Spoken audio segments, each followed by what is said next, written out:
à vous. C'est un plaisir de vous retrouver ici à Marseille. C'est une ville qui a une couleur locale absolument extraordinaire. Et en même temps, c'est une ville qui rayonne à l'international. C'est donc un mariage de rêve. Et c'est de ce mariage de rêve entre global et local dont on va parler ensemble tous les quatre. Comment les médias peuvent parler à chacun d'entre nous au coin de la rue et en même temps viser des ambitions mondiales. C'est un peu le défi qui anime aujourd'hui les grands groupes internationaux et c'est le défi qui vous anime tous les trois, Alexia Laroche-Joubert, Clément Schwebig et Nicolas de Taverneau. Alors Alexia, on ne vous présente plus. Hein. Vous êtes souvent présentée comme... Bonjour. Pardon, je garde mes lunettes, c'est le soleil du sud. Très chouette. Sinon, je ne vois rien. Donc, et je n'ai pas mes lunettes de vue.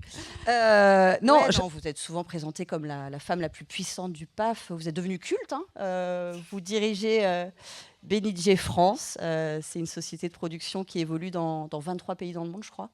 Exactement. C'est pour ça que je trouve que le thème de cette table ronde nous convient, puisqu'on est parti du local, c'est-à-dire on a un groupe français, enfin européen, on va dire, pour partir à l'international. Parfait. Nicolas de Taverneau, vous êtes vice-président de CMA Média. Vous gérez aussi les enjeux commerciaux de la Ligue de football professionnel, avec une grosse actualité cette semaine. Donc, puisque vous avez lancé la plateforme pour diffuser les matchs de la Ligue 1, on va en parler tout à l'heure. Je transmettrai des formules d'abonnement à la sortie, si vous voulez. Voilà, 14 €, c'est pas cher. Je prends le 9,99 € pour les jeunes. Hein. Oui, mais tu as moins de 26 ans, donc on est d'accord. Voilà, et Clément Schwebig, vous êtes une figure emblématique de l'audiovisuel international. Vous avez passé de nombreuses années de votre carrière à l'étranger, notamment en Asie. Donc là aussi, plateau parfait. J'ai passé 25 ans à l'étranger. Oui, donc. Voilà, ça va nous intéresser. Pour commencer cette table ronde, j'aimerais bien que vous nous partagiez un petit peu vos secrets de fabrication. Comment on crée un grand succès mondial? Est-ce que quand on produit une série à Marseille ou dans la forêt de Brocéliande, hein, pour prendre l'exemple de Benidje, est-ce qu'on va d'abord chercher un succès local qui ensuite devient un succès mondial, ou est-ce qu'il y a des recettes pour viser tout de suite le succès mondial? Alexia, dites-nous tout. Alors, j'adorerais avoir la recette du succès. On le sait tous ici, c'est compliqué parce que ça ne nous appartient pas complètement. En revanche, il y a un mouvement dont tu pourras parler qui était très intéressant. Quand il y a eu l'arrivée des SMAD, donc les fameux HBO Max ou Netflix, on pensait qu'on allait produire pour l'international. Donc, on avait une sorte de vision comme ça globale, ce qui a été complètement inversé par la consommation, en fin de compte, de leurs viewers, où on s'est dit, au final, on revient localement, on fait un succès local qui s'exporte. Et j'ai un exemple qui est assez marrant. On a produit un programme en Italie qui s'appelle Il Giardino, donc le jardinier, qui, en l'occurrence, est un programme complètement local italien et qui est devenu le deuxième programme le plus consommé en France. On a la même chose avec un autre programme qui est espagnol qui s'appelle Mia Copa, qui est un programme, enfin Culpa Mia, pardon, à l'inverse, qui est un programme espagnol qui est devenu le programme le plus consommé sur Amazon en langue non anglaise. Donc en fait, notre réflexion, elle est avant tout sur le marché local. Ce qui ne veut pas dire qu'on s'empêche d'avoir des coproductions. En même temps, quand vous produisez Marie-Antoinette, vous le faites directement en anglais, vous exportez dans 150 pays. Je vous remercie. Alors, c'est toute la problématique. Quand je vous parlais de Mia Culpa, qui est en langue espagnole, la réalité du marché, c'est que le marché est trusté par les programmes en langue anglaise. Et donc, si vous voulez exporter un programme et, on va dire, le diversifier dans son mode de diffusion, vous avez tout intérêt à le produire, en effet, en anglais. Marie-Antoinette, ça peut paraître complètement contre-intuitif, puisque, a priori, Marie-Antoinette en anglais, ouais, ça fait bizarre. Et c'est vrai que grâce à ça, on l'a exporté dans 145 pays. 145 territoires. Ce qui est très intéressant, c'est que j'ai posé la question à Benidje Rights, qui est notre société de distribution qui est basée à Londres. Si on l'avait tourné en français, elle m'a dit que les ventes auraient été 10%, donc 14 pays, par rapport à 145. Donc c'est très important de se dire qu'en fin de compte, on est quand même dans un schéma de globalisation, mais avec un produit local. Et aussi, alors ça peut paraître étonnant, Fort Boyard, qui est vraiment pour moi associé totalement à la France, vous l'avez exporté dans 50 pays. Est-ce qu'on doit adapter ce genre de modèle pour que ça marche à l'international? Alors, nous, ce qui est intéressant, comme je vous l'ai dit, c'est qu'on est parti de la France et on est devenu global. On est présent, en effet, sur une vingtaine de territoires. Et notre but, c'est de faire voyager nos IP. Alors, c'est extrêmement compliqué de faire voyager nos IP. Les Français, en l'occurrence, à l'exception de Fort Boyard, exportent relativement peu, malgré tout le travail d'Unifrance ou d'organismes comme ça, qui sont là pour mettre en avant nos œuvres. Il s'avère que quand vous êtes d'être un groupe global, l'avantage, c'est que vous avez dans chaque pays un producteur qui est susceptible de s'emparer du format et de l'adapter. Et donc, c'est ça que nous faisons, nous, c'est-à-dire qu'on a des grandes conférences où on présente nos IP comme un nouveau produit, on est un peu à la méthode Apple, et on attend que les pays s'en emparent. Et c'est comme ça qu'en effet, Fort Boyard s'exporte, et on a des très gros succès, alors sur un genre particulier qui est la télé-réalité, mais pour ceux qui regardent la télé-réalité, je ne suis pas sûre que l'âge moyen de la salle fait que vous regardez la télé-réalité, mais il y a un programme qui s'appelle Les 50, qui est un gros succès, qui a été en l'occurrence lancé sur une chaîne qui a été dirigée par Nicolas, qui est W9, qui s'est exporté dans une dizaine de territoires. C'est une satisfaction. Est-ce que ça fait partie du soft power, en l'occurrence? Ça, je ne sais pas. Mais on a aussi des succès en fiction. Là, on a une fiction d'M6 qui était L'homme de nos vies, qui, en l'occurrence, le tournage commence en Italie. Donc c'est aussi ça. Et c'est plus rapide, il ne faut pas se mentir. Exporter un proven success, ça va plus vite, c'est plus rapide, c'est plus rassurant aussi pour les diffuseurs.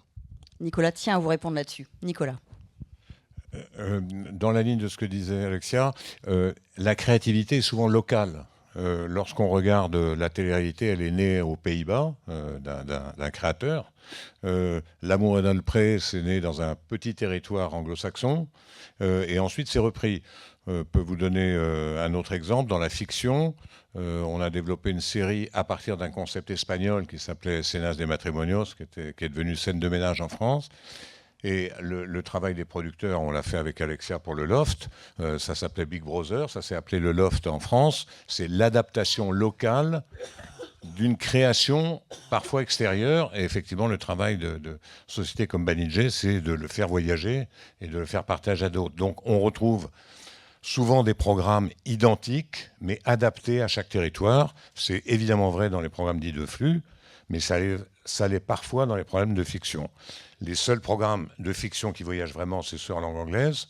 Là-dessus, on a une réglementation qui n'est pas très facile en France, parce que si on ne tourne pas en langue française, je peux vous raconter une anecdote pour la langue française, parce que on avait au début de la chaîne M6, on n'avait pas de moyens.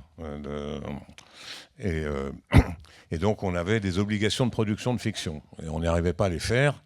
Et donc, le garçon qui s'occupait de la fiction me dit « J'ai une idée absolument géniale. On va remplir nos obligations, on va faire de l'audience. Et ça ne va pas nous coûter cher. » Donc, vraiment le triptyque. Et puis, je lui dis « C'est quoi ton idée ?» On va produire, on va refaire des téléfilms érotiques et manuels. Je lui dis « Bon, on va les mettre un peu tard. » L'anecdote est tout à fait juste. Bon, on produit 6 Emmanuel qu'on va tourner un peu plutôt dans les pays de l'Est et on les diffuse à l'antenne. Mais pour être français, il faut que la majorité des acteurs parlent le français. Voilà, ça soit tourné en langue originale française. Le CSA de l'époque, l'ARCOM d'aujourd'hui, n'était pas très content de ce qu'il estimait pas être d'une grande qualité. Bon. Et donc, il a vérifié, il a fait venir des sourds-muets pour lire sur les labiales des comédiens des téléfilms. Et il s'est aperçu effectivement que les onomatopées prononcées n'étaient pas en langue française. Et donc, il m'a donné une amende de 7 millions, c'était des francs à l'époque, 7 millions de francs. Bon, pas très content. Je suis allé en Conseil d'État pour aller me plaindre, ce qui est assez habituel, et contester la décision du CSA de l'époque. Et nous gagnons. Nous gagnons, on me rend mes 7 millions et le CSA condamné aux dépens. Et alors, un an après, je vois Marc Lambron, l'académicien, qui me dit « Vous savez que je vous ai sauvé la vie, vous ?» Alors je lui dis « Comment vous avez fait ?» C'est moi, les téléfilms érotiques là, que vous avez produits. Alors je lui dis « Mais il est membre de la section du contentieux du Conseil d'État. » Il me dit « D'abord, je les ai tous regardés, je les ai trouvés assez bons. » Et ensuite, il a dit bon, moi, ça m'a tellement agacé que l'argent public serve à ça que j'ai considéré que tous les comédiens qu'on voyait de dos parlaient français. Et donc, on a eu la majorité. Donc, il y a un arrêt qui porte le nom d'Emmanuel. Tout ça pour dire que la réglementation, et ça, c'est un des thèmes importants, par rapport à ce que disait Thierry Breton hier, c'est très bien de réguler les plateformes internationales. Ça serait encore mieux de faire des réglementations qui puissent défendre les acteurs français. On est en plein dedans, puisqu'il y a une discussion au Sénat actuellement sur une partie publique, mais il y a une partie privée. Et ce qui est un peu surprenant en France, c'est qu'on veut supprimer la partie privée, qui était une, Régis s'en souvient, qui est une partie qui facilite la production, qui facilite un certain nombre de choses, la publicité, etc. Mais la France a beaucoup de mal à s'adapter. Or, dans un environnement qui bouge tout le temps, on a souvent des lois et règlements qui ont été faits 10, 15 ans avant. La loi de 86, la loi sur la communication, elle est toujours en activité et on a énormément de mal à changer les choses, ce qui est comme un frein à la créativité de nos programmes et à l'exportation. Bon, on va peut-être revenir sur des fictions un peu plus classiques, Clément. D'ailleurs, vous avez peut-être un point de vue un peu différent d'Alexia, parce que Warner Bros, évidemment, est hyper connu pour ses grandes productions américaines. On rappelle que vous avez produit Barbie, Superman, Minecraft. Est-ce que pour vous, le succès, ça reste évidemment ces grandes productions américaines, mondiales, ou est-ce que vous avez intérêt parfois aussi à aller chercher des succès plus locaux ? Les deux, je dirais. Un exemple sur le local, parce qu'on ne les a pas forcément en tête. Non, je suis d'accord avec Alexia que l'exportabilité ne se décrète pas et qu'à vouloir faire pour tout le monde, on fait pour personne. Superman est quand même conçu comme un produit mondial. Donc, néanmoins, on a différentes typologies de contenus. On a ces contenus qu'on fait pour une audience mondiale, que ce soit pour les grands films, les Barbie, les Minecraft qu'on a fait récemment, Harry Potter, et donc qui vont trouver des audiences localement de façon parfois totalement différente aussi. Par exemple, Harry Potter est probablement la franchise la plus connue en Chine, mais pour être une franchise qui est utilisée, l'IP est utilisée dans les écoles pour apprendre. Donc des façons aussi différentes de consommer le contenu. Et ça, on le fait depuis longtemps et on s'appuie sur non seulement du contenu qui est fait pour l'international, avec des green lights où on dit, bon voilà, la Roumanie va apporter 10 millions, la Chine va faire 100 millions. Voilà, donc on fait des plans de financement sur cette base-là et on s'appuie sur un ancrage, un maillage local hyper fort. Warner Bros est présent en France depuis 1929. Et donc cette capacité de pouvoir appeler les salles de cinéma, organiser la distribution des films, le marketing, et en fait cet équilibre entre des produits globaux et, comme tu disais Alexia, aussi des relais locaux hyper forts. Après, il y a aussi des succès qui, rétrospectivement, on peut se targuer que c'était pensé pour l'international, mais qui ne le sont pas, et qui s'appuient à nouveau sur notre capacité de distribuer, qui sont les producteurs de Friends en 93 ne se sont pas dit 30 ans plus tard ça va être un succès qui va amener 1 milliard de revenus à Warner Bros dans tous les pays du monde. C'est pas le cas. Ils ont pensé à faire un bon show qui est sorti en septembre 94 sur NBC. Mais petit à petit, l'universalité du contenu, notre capacité à l'amener à faire des partenariats locaux, à le distribuer, font que 30 ans plus tard, c'est toujours un succès. Mais plus récemment aussi, les créateurs de White Lotus ou Last of Us ou les shows HBO le font avec en tête pas forcément une idée de globalité, mais plutôt de thèmes qui vont forcément résonner. Mais surtout, on s'appuie, nous, sur une plateforme qui s'appelle HBO Max, qui a plus de 120 millions d'abonnés. On est en train de grandir dans des pays européens où on n'est pas présent. Donc notre objectif, c'est d'arriver à plus de 150 millions d'abonnés d'ici l'année prochaine. Donc ça, c'est cette capacité qu'on a à pousser du contenu. Et la dernière chose que je dirais, parce que ça, je fais référence à mon expérience et les 10 ans que j'ai passé en Asie, c'est de voir aussi des tendances de contenu qui émergent et sur lesquels qui sont fascinants. Je trouve les telenovelas mexicaines ou sud-américaines des années 90 ou même les soaps turques des années 2000. Moi, j'ai vu l'émergence du manga et de l'animé au Japon il y a une quinzaine d'années. Là, depuis 5-6 ans, on va dire que les soaps coréens sont plutôt... Et ça, ce qui est fascinant, je trouve, c'est que c'est du contenu hyper local, vraiment local, et que grâce aux plateformes, grâce aux réseaux de distribution, on arrive à en faire des succès mondiaux. Squid Game, on a un bon exemple d'ailleurs. C'était à l'origine un succès purement local. Ouais. Ce qui est fantastique, parce qu'on critique beaucoup les réseaux sociaux, mais il y a quand même un avantage pour nous, c'est que c'est l'élément bouche à oreille dupliqué à l'international. Ouais. Et donc, on est porté, nous aussi, beaucoup quand même par cet élément-là. Donc, je pense que c'est aussi ça. Enfin, le schéma dans lequel on est, qui est un schéma de globalisation, globalement de l'offre, fait que quand même, les réseaux sociaux nous aident beaucoup à exporter, l'air de rien, nos programmes. Alors Nicolas, je vous amène sur un champ un peu différent, parce que vous êtes hyper investi dans l'information et dans le sport.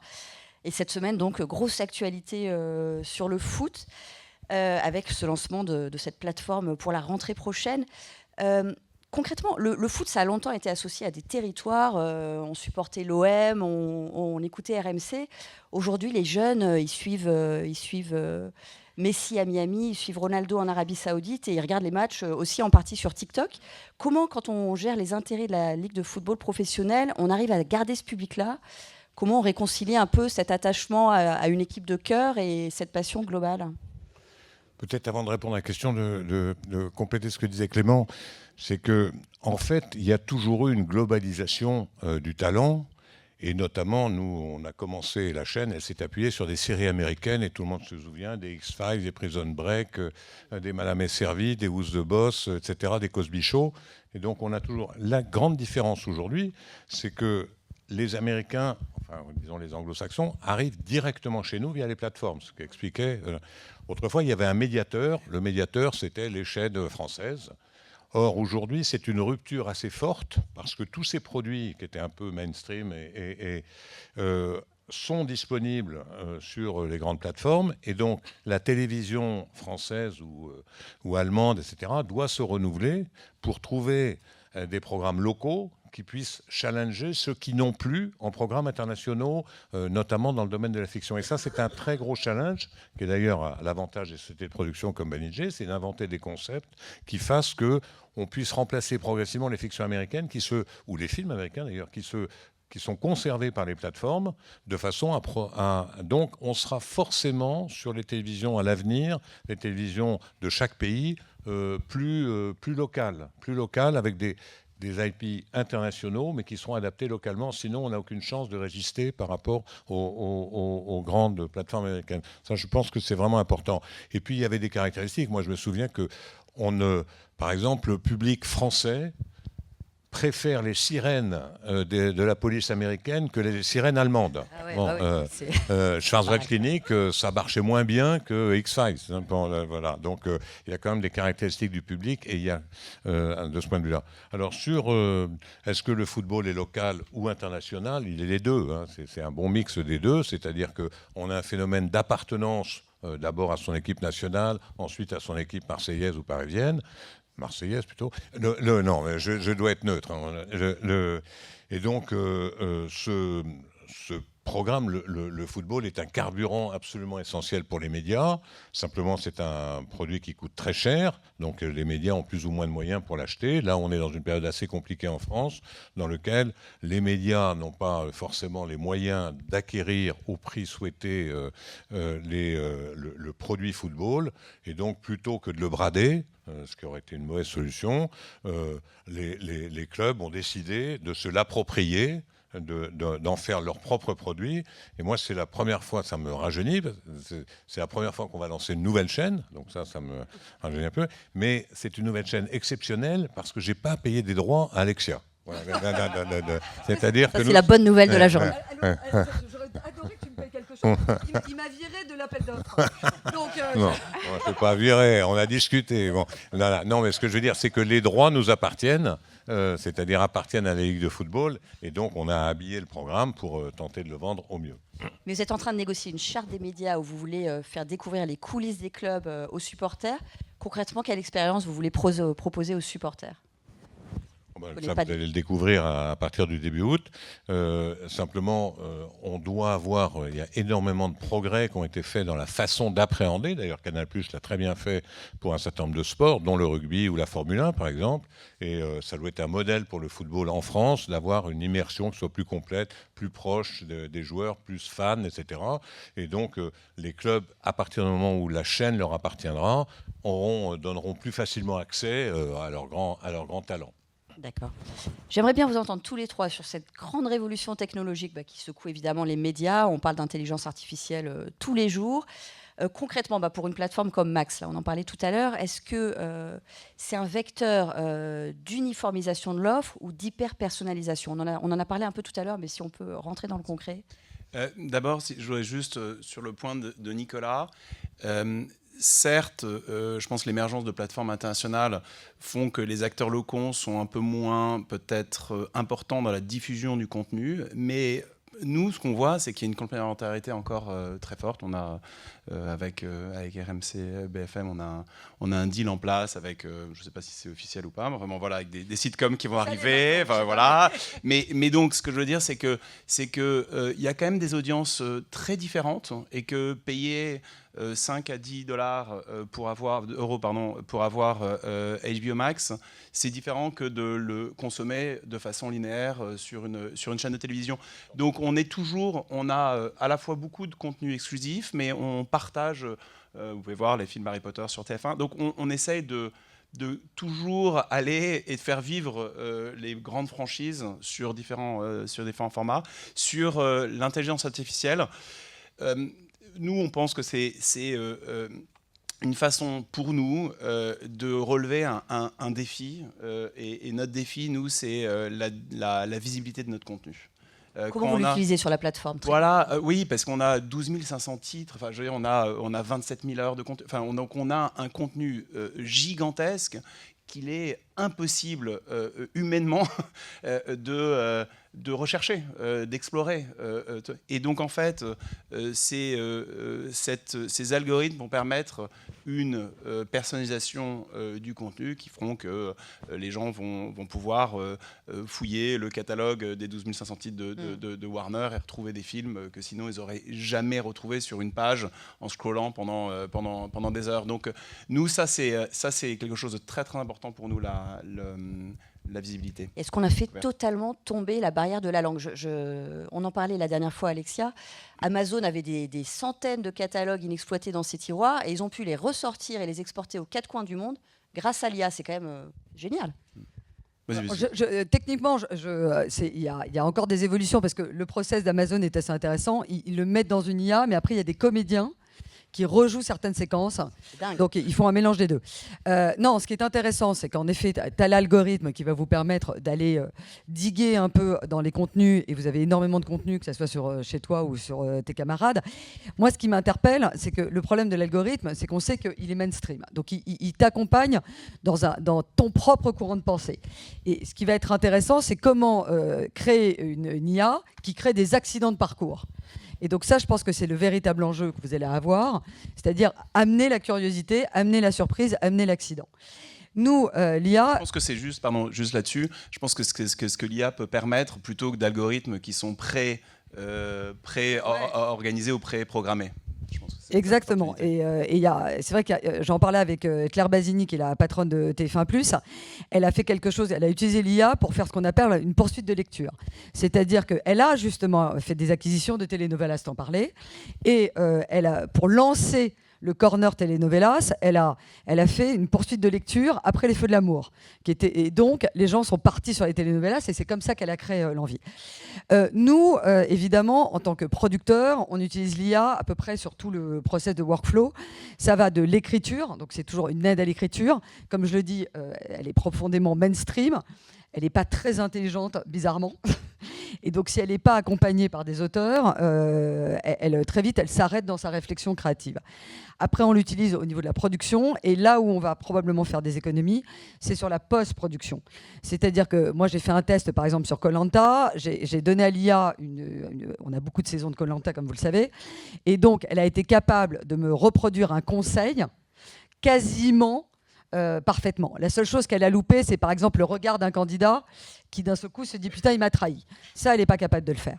Donc nous, on considère par l'acculturation et la formation de nos équipes qu'elle est essentielle. Après, j'en parlais avec un publicitaire, c'est pas elle qui va inventer le « de Burger King ». Voilà. Mais elle fera une succession de contenus mainstream, faciles à produire et donc pas chers. Nicolas, on va quand même parler d'information, parce que ça me tient très à cœur. BFM a été célébré, connu pour la puissance de son réseau local. À chaque fois qu'il se passe quelque chose en France, il y a un journaliste BFM qui est sur le terrain pour décrypter l'information. L'information locale, c'est donc essentiel. C'est aussi de plus en plus cher, de plus en plus rare. Comment on peut entretenir ce journalisme local et gagner de l'argent, pour être très cash ? Alors, avant de répondre à cette question, une remarque importante, à mon avis, c'est qu'on se bat tous pas simplement pour l'argent, mais sur la durée d'écoute et la durée d'attention du public. Notre premier concurrent, qui est en même temps notre partenaire pour la promotion, ce sont les réseaux sociaux. Ils viennent prendre du temps, on le voit sur les plus jeunes évidemment, mais donc les chaînes, les radios sont confrontées à comment nous partageons cette durée d'attention du public à nos médias. Et donc, évidemment, on a de nouveaux concurrents qui sont les plateformes, parce que même si Clément, très astucieusement, dit c'est pas pareil, il nous prend de la durée d'écoute. Hein, et de la durée d'écoute, il y a des gens qui regardent Max. Hein, bon. Donc ça, on a ce problème-là. Alors, l'énorme avantage de l'information, et du sport d'ailleurs, c'est que la durée d'écoute ne baisse pas sur l'information. Donc les chaînes d'information, dans la part d'audience de la télévision, par exemple linéaire, ceux qui baissent très peu ou le moins possible, c'est l'information. Alors aussi parce que le public est un peu plus âgé qu'il ne l'est dans le domaine de l'information en général, mais ça c'est une bonne nouvelle pour l'information, puisque on arrive, comme pour le sport, à garder dans les événements live, parce que c'est du live, on arrive à garder le public. Les autres chaînes sont confrontées à une baisse très importante de la durée d'écoute linéaire, d'où ils doivent se lancer dans le streaming pour tenter de compenser cette baisse linéaire sur les différents programmes. Donc ça, c'est le panorama global. Alors à l'intérieur de l'information, qu'est-ce qui est local, qu'est-ce qui est international, qu'est-ce qui est national ? C'est un mix de tout ça qui doit être organisé. La seule chose qui ne s'est jamais exportée dans les modèles, c'est qu'il n'y a pas de chaîne d'information, ou très peu, qui sont faits à partir d'un territoire étrangers, sauf pour des raisons de propagande. Mais les chaînes d'information, elles sont américaines, elles sont françaises, elles sont anglaises, elles ne sont pas internationales. Il y a du mal à avoir des chaînes européennes. Quand vous voyez, les Euronews a eu beaucoup de mal à résister, malgré l'intérêt du programme. Pourquoi ? Parce que l'information est quand même consommée et surtout appréhendée de manière différente d'un endroit à l'autre. Alors, est-ce que ça va du national jusqu'au local ? Oui. Le local, on le voit d'ailleurs dans les orientations que BFM se donne, la partie locale est très importante, et c'est à chaque fois qu'il y a un événement local qui a une dimension à qui on peut donner une dimension nationale ou internationale, BFM reprend son leadership de manière considérable, que ce soit une inondation, un fait divers, un fait politique, etc. Et on le voit dans ces éléments-là. Donc, l'ADN de BFM, c'est d'aller sur le local.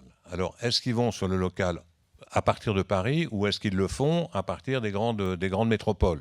Le choix a été fait de le faire à partir des grandes métropoles pour partie, à partir de Paris pour le reste du territoire.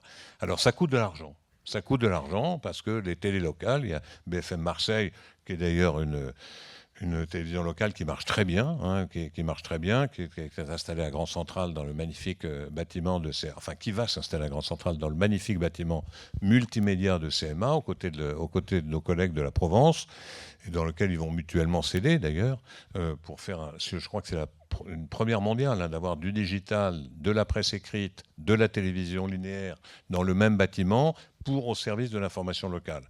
Et donc c'est un gros enjeu pour nous, que d'avoir un équilibre économique sur cette information locale, tout en sachant que c'est un programme extraordinairement important dans l'univers de la télévision, la proximité. On va repasser du local à l'international, et je suis désolée, on ne va pas pouvoir finir cette table ronde sans parler de Donald Trump, qui menace de taxer à 100% les productions européennes diffusées aux États-Unis, c'est pas rien. Alors évidemment, on n'est jamais sûr de rien avec Donald Trump, mais si ça arrivait, quel serait l'impact pour vos groupes ?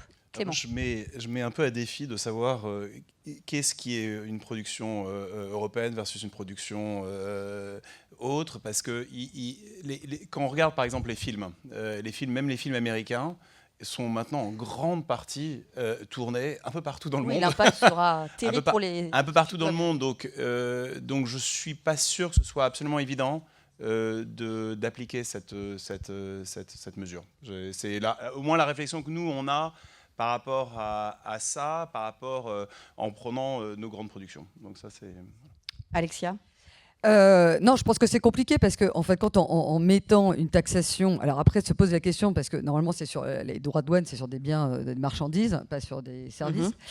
Mais néanmoins, il a été confronté. S'il fait des taxations, il pénalise un peu ses camarades au final, c'est-à-dire les HBO, les Netflix, etc. Donc c'est contre-intuitif.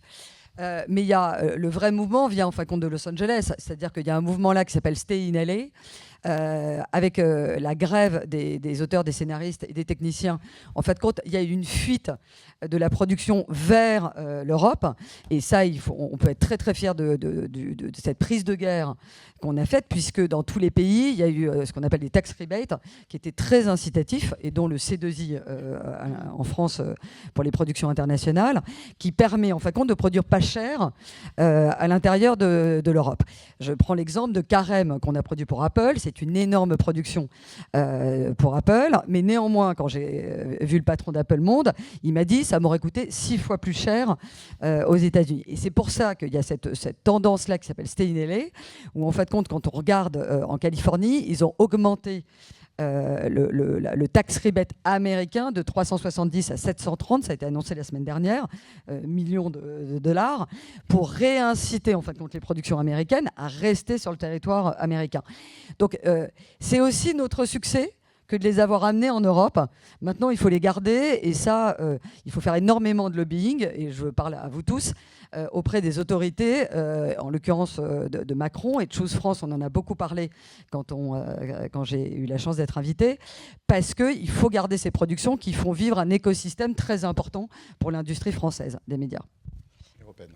Et je dirais européenne en général. Et nous, par exemple, le film de Superman que vous mentionniez, il a été tourné dans nos studios de Leaveston, près de Londres. Voilà, un exemple. Au-delà de Donald Trump, on voit que les frontières se ferment un peu partout dans le monde, en Chine, aux États-Unis, en Europe. Est-ce que ça se traduit par une sorte de repli culturel? Est-ce que les attentes des consommateurs évoluent? Je précise d'ailleurs, Alexia, que ce soir, vous relancez Interville à Beauvais. Ça faisait 5 ans que ça avait disparu, c'est ça, ou ça fait, oh là là, parce qu'il y a eu plein de versions. On va dire que dans sa version telle qu'on l'a produit maintenant, ça fait au moins 30 ans. 30 ans, bon bah voilà. Non, c'est complexe parce que, en fait, quand il y a une segmentation des devices, de la manière dont on consomme un contenu et la segmentation des contenus. C'est ça qui est intéressant, c'est que quand nous, on réfléchit en fin de compte par rapport à une multitude de devices, par rapport à une multitude de supports. Par exemple, Star Academy, qui est le gros succès actuellement sur TF1, on a été vu par 3,3 milliards de vues sur TikTok. Alors, c'est fantastique parce que ça nous crée, en fin de compte, une forme de communication et de marketing très puissant. Inversement, quand je vais voir les patrons de TikTok France et que je leur dis « Bon, maintenant, j'aimerais bien avoir des deniers sur un contenu qui alimente votre plateforme », ils ne me donnent rien. Donc, se pose vraiment la problématique de la monétisation de nos contenus et comment, d'un seul coup, on alimente, alors soit les Chinois, soit les Américains, avec des contenus produits par nous sur lesquels les chaînes, les broadcasters traditionnels investissent énormément d'argent. Ça, j'ai du mal à savoir comment ça va évoluer, mais c'est un vrai souci pour nous. Et il faut à la fois qu'on se protège et à la fois qu'on diffuse. Donc l'intérêt, c'est qu'on réfléchit maintenant, comme je vous le disais, à 360, c'est-à-dire à la fois pour les broadcasters, à la fois pour les réseaux sociaux, à la fois on s'aperçoit que les formats longs fonctionnent sur YouTube. Donc voilà, on a une réflexion, nous, en tant que créateurs de contenu, qui est multi-device. Nicolas, je vous laisse le dernier mot. Non, il n'y a pas de dernier mot. Mais simplement, je voudrais donner un exemple sur l'IA pour montrer les progrès que l'IA peut faire en matière de production. Il y avait un programme, ce n'était pas produit par toi, mais qui était un programme intéressant, qui s'appelle Caméra Café, vous avez peut-être vu, avec Solo et Le Bolloc. Et on avait, avant de lancer Caméra Café, il y avait 2 autres comédiens, et ça ne fonctionnait pas bien. Bon, donc on a tourné quand même, c'est les shorts de 3 minutes, on a tourné énormément avec le producteur, et donc ces shorts n'ont jamais été utilisés. Et grâce à l'IA, on a remis, avec l'accord des comédiens bien sûr, Solo et Le Bolloc. Et donc, vous allez revoir les anciens qui n'étaient pas tournés de manière originale avec eux, mais l'IA les a remis, et c'est spectaculaire. Hein, on a l'impression qu'ils sont... voilà. Alors, ça ne fait pas simplement des traductions, l'IA. Hein, bon. Alors, évidemment, il faut protéger les auteurs, les acteurs, les créatifs dans ce domaine-là, mais ça donne des possibilités. Plutôt que d'avoir à la cave des programmes qui n'ont pas fonctionné, les textes étaient faits, etc., ça a été tourné, on remet 2 comédiens à succès, et hop, c'est reparti. Et même, je dirais, sur cet exemple, je crois, parce qu'on a parlé à la même personne, qui disait que non seulement, et puis ils allaient trouver des blagues un peu plus contemporaines, et puis il y a un succès en Italie incroyable, donc ils vont prendre des blagues qui étaient faites en Italie, ils vont le mettre quand même dans la traduction française aussi. Absolument. Et la qualité en plus de l'image a été améliorée. Donc voilà, donc c'est kids cool. Donc ça donne quand même beaucoup de. Non, et ça permettra de discuter mieux les prix avec Alexia. Exactement, parce que voilà, on en vient toujours à un sujet qui nous occupe, c'est la préservation de nos marges. Ça, c'est très important. Vous pouvez dire qu'Alexia s'en occupe très bien. C'est vraiment un souci partagé chez elle. On est attaqué. Je raconte toujours, parce que maintenant je peux le dire, quand je négocie avec toi, M6, il y avait toujours, on arrivait à une négociation avec ses équipes, et là il y avait un silence radio. Et j'envoyais un petit texto à Nicolas en lui disant c'est marrant, on est d'accord sur la chose et le prix, que se passe-t-il? Et là il y avait toujours la même réponse de Nicolas, tu sais, les temps sont durs. Et donc j'avais prévu dans mes budgets ce que j'appelais la ligne Nicolas de Taverneau, c'est-à-dire celle que j'allais lâcher à Nicolas pour qu'il dise à ses équipes vous voyez, je les ai tordus. Oui, c'est de la télé-réalité. Et donc, non, l'IA, ça va nous permettre ça. Par exemple, j'ai un gros film là qui est en production pour Amazon. Les VFX coûtent très cher, l'IA coûte moins cher. Donc c'est vrai que ça va nous aider, en tout cas, à continuer à délivrer, parce que la France a cette qualité-là, un incroyable production value. On est extrêmement bon, il faut être fier de ça. Quand on a des programmes qui passent par la fourche codine des créatifs français, ils ont 10 fois plus de chances de s'exporter à l'international parce que nous sommes des très bons producteurs. Très bien, et ben on va laisser Alexia et Nicolas négocier leurs marges autour d'un café. Merci à vous. Très bonne journée à tous.